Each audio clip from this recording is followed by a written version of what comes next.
Hello, hello, and welcome to the Rock Metal Podcast. I'm your host, John Harris, and today on the Rock Metal Podcast, we have Plant My Bones. They have a new EP called Stage 1.0, which is released on July 23rd via Inverse Records. Right now, I am being joined by what I am told are the important members of the band. We have Jenna, Elias, Konsta, and they are going to be here to be sharing more information about this EP and what they have got coming up. So, gang, welcome to the show. Thank you very much. Thank you very much. Yeah, thank you. You are quite welcome. I'm also most appreciative of the Insomnium shirt. I just want to say that out loud.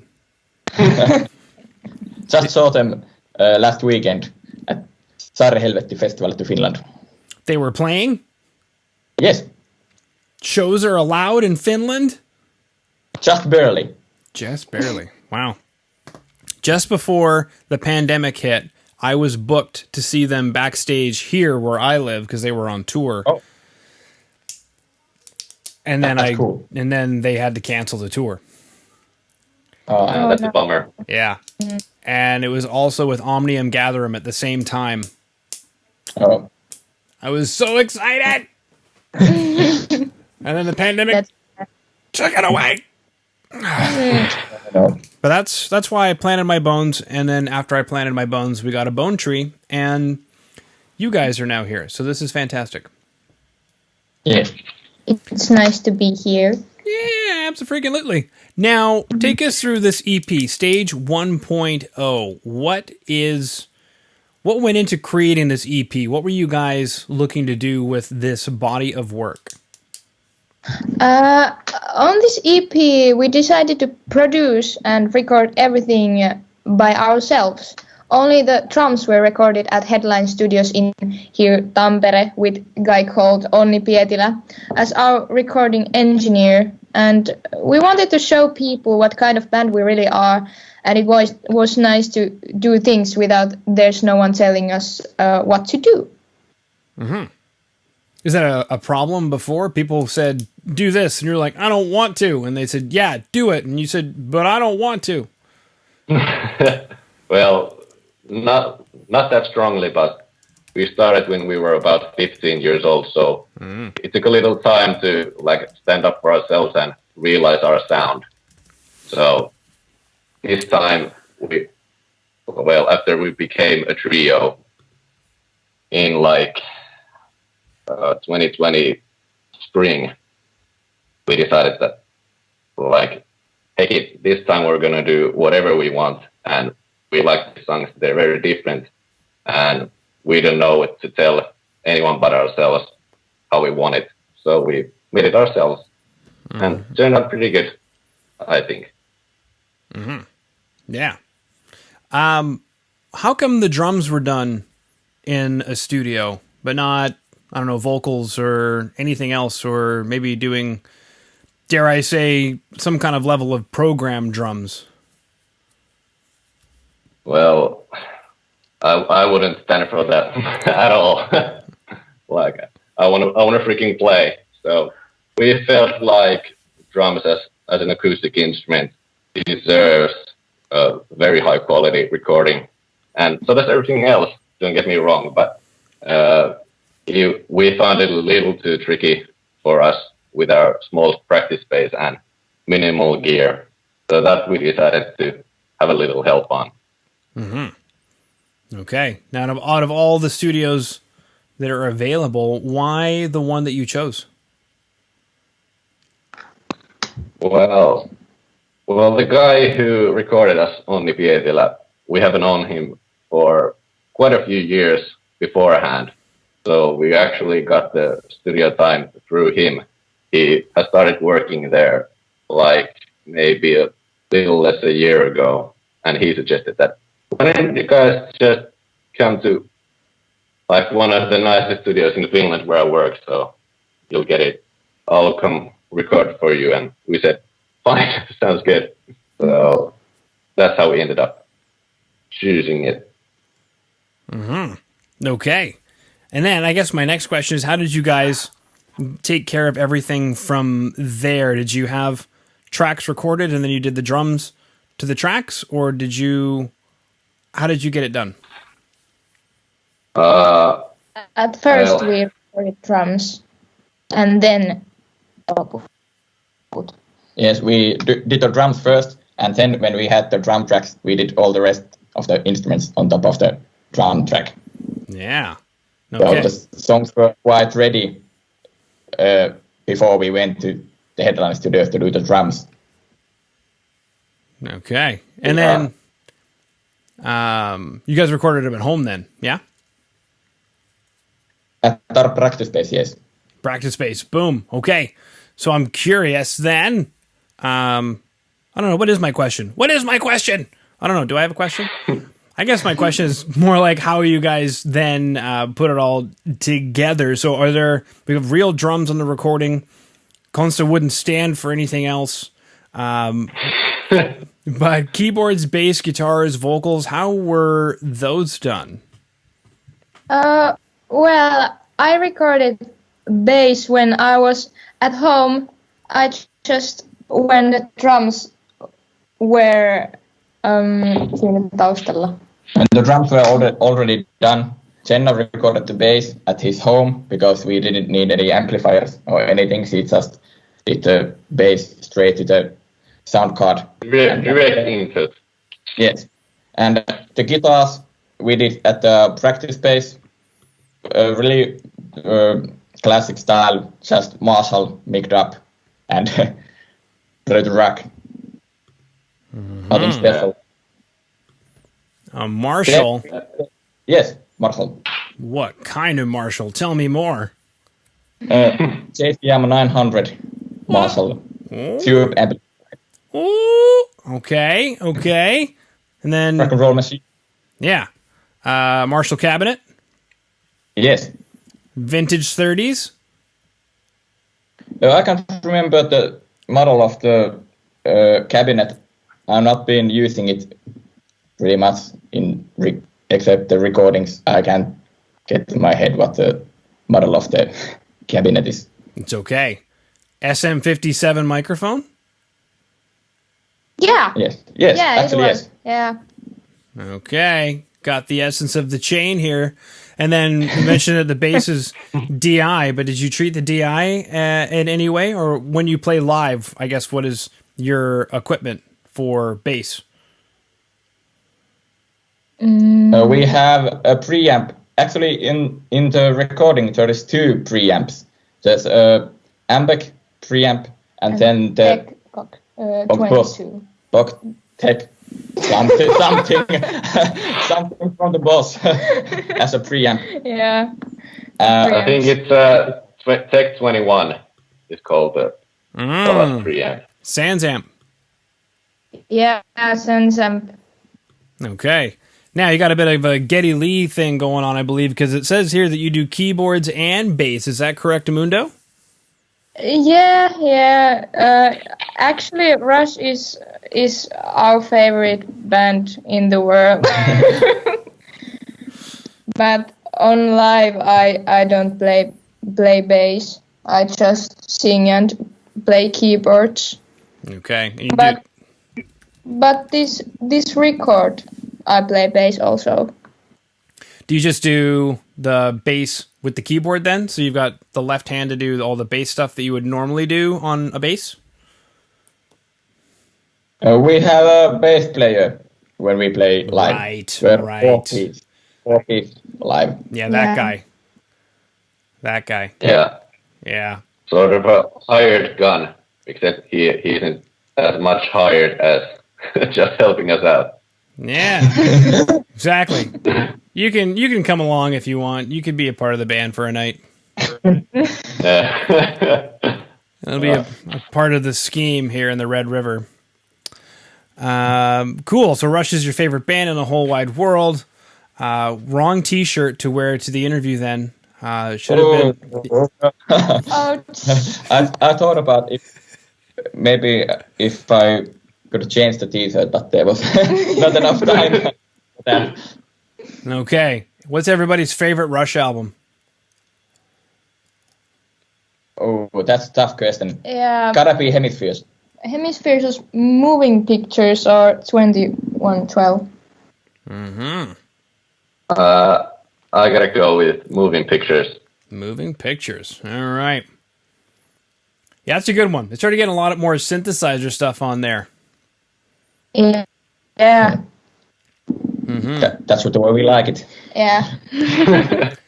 Was something like Moving Pictures an influence in this EP? Like, did you guys ever stop and kind of think, is this headed in the direction of where we want to go, or was it entirely organic? The songs just developed themselves?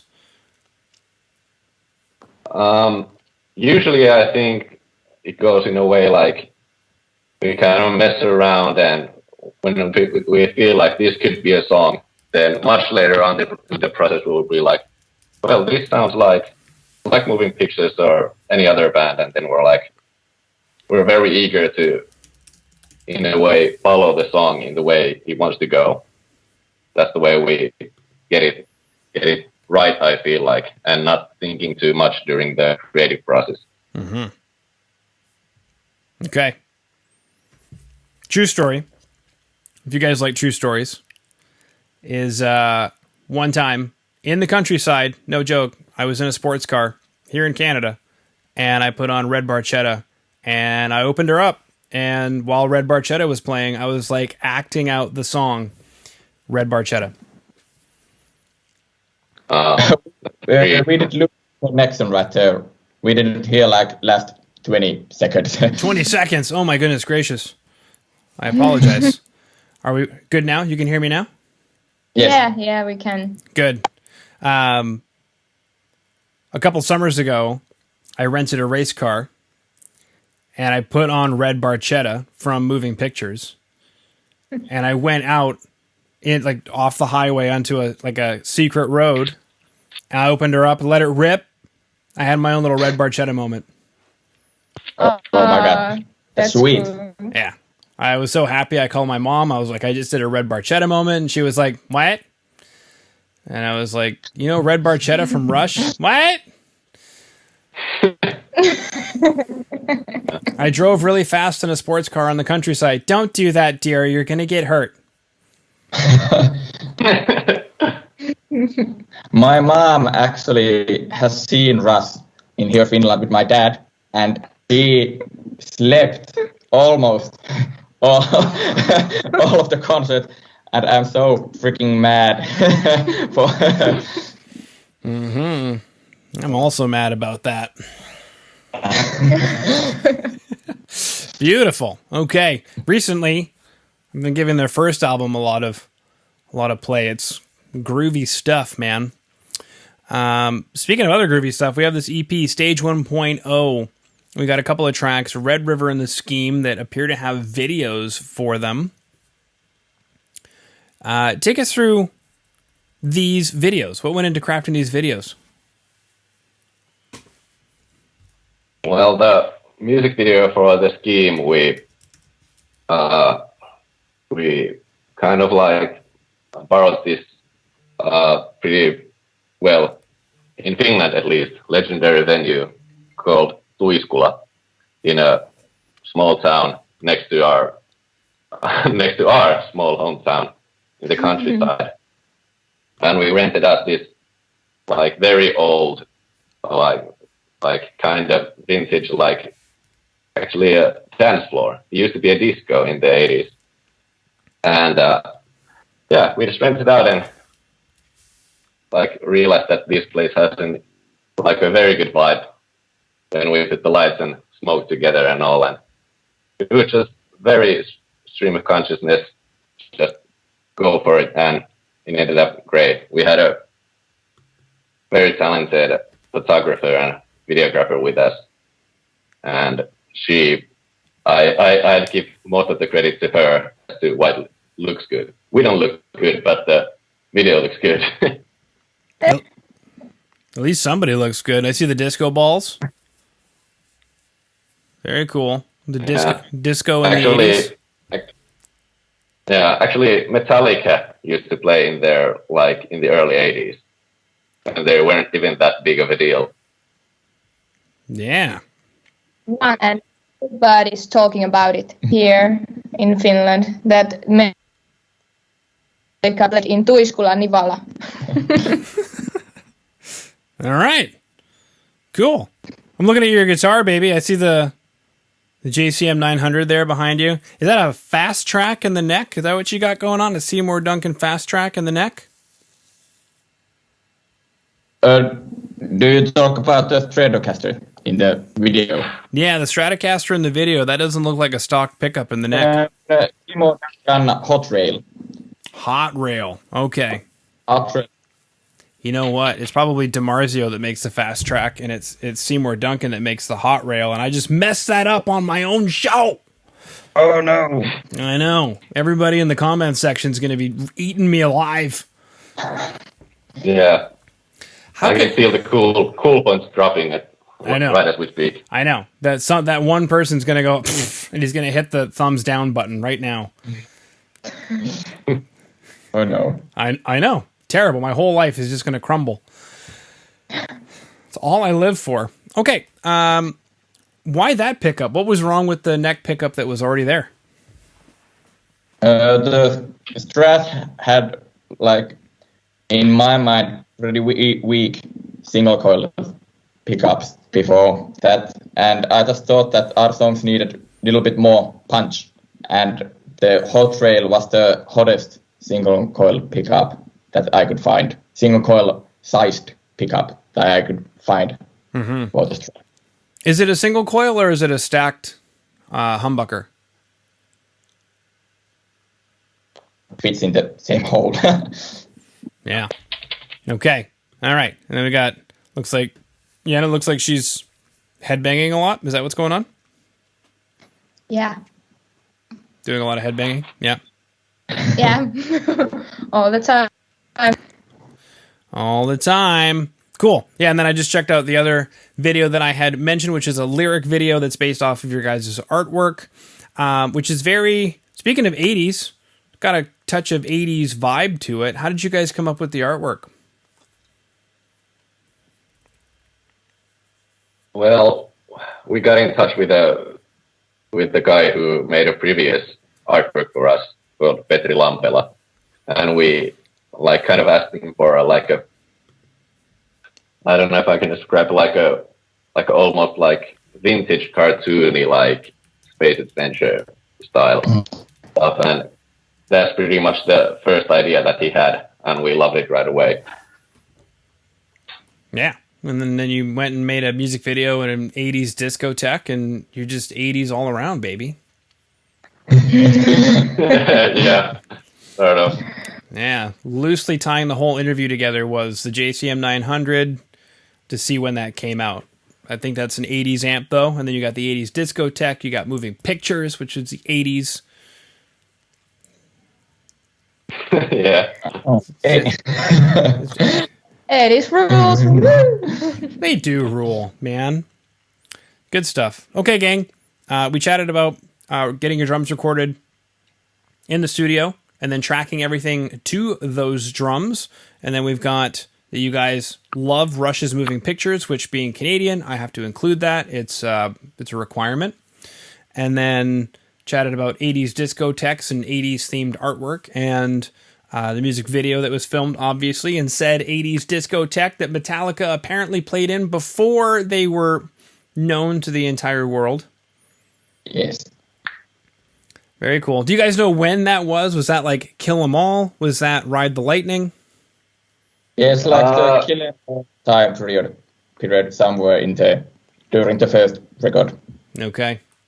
Yeah, because I heard, unless I'm wrong, again, somebody could be doing the thumbs down right now, is they recorded Ride the Lightning in Sweden? Or was it Denmark? So they had definitely spent some time, obviously, in that part of the world to record there. Yeah, I'm not that well versed in Metallica trivia, so I'm not going to comment. It's okay. I trust your word on it. It's okay. What about Insomnium trivia? Have you heard their new song? The Conjurer, or which one? There's like 3 new songs. Do they have 3 new songs? I only know of one new song. I love the snare sound in it. Speaking of drum sounds, it's great. The tempo that they made the song at was perfect for a big, huge, long snare. I think there are 3 new songs after the newest record, at least. Yeah, this is embarrassing. The Antagonist. The Antagonist is the latest. Okay, I think... Did I check it? I don't know. Yeah. Might have missed that. Yeah. Check it out. Give it a try. Give it a try. Give it a shot. Give it a shot. Yeah. All right, gang. So we chatted about recording drums in the studio, tracking everything to it. We chatted about Marshall JCM 900s. We chatted about Seymour Duncan hot rails, not DiMarzio fast tracks, if that's even a thing. Rush's moving pictures. We chatted about Insomnium. We chatted about 80s discotheques. We chatted about Metallica. We chatted about Jenna's headbanging. What else did we chat about? We chatted about recording in a rehearsal space. We chatted about planting your bones and making a bone tree. We did. Somewhere in there, I'm sure we did. Guys. somewhere between the lines. Somewhere between the lines. That concludes my questions, gang. Is there anything that I missed that you wanted to chat about?